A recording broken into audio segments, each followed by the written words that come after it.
dostlar, biz önerisilerle birlikte bakın seçtim kırıktı. Bakın bununla işimiz yoktu. Bunu koyalım. Bakın bu. Bakın. Bunu. Bunun sokuq bura. Bu bakın böyle döndürük. Böyle döndürük.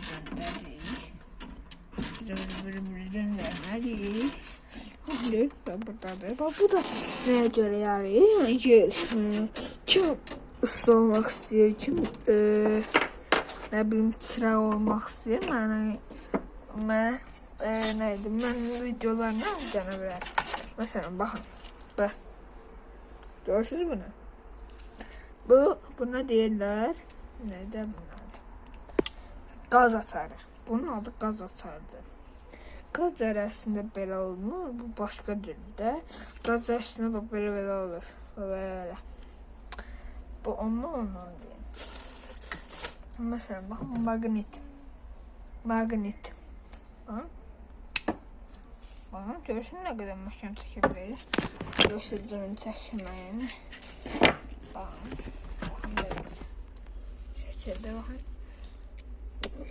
Gördünüz, nə qədər güclü bir maqnitdir.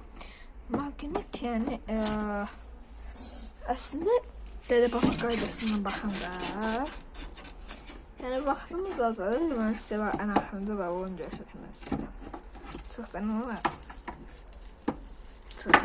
Böyle yapayım. Elə belə şeylər var ki. Baxın, sən bir sənə bax. Geri görürsünüz.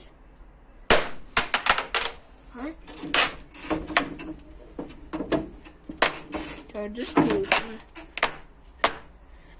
Görürsünüz? Bax bu dəminlə belə qıvılcım yalarda bilərsiniz. Ona görə də ömür boyu yaxşı yaşayın. Tamam, okey. Hoşça kalın.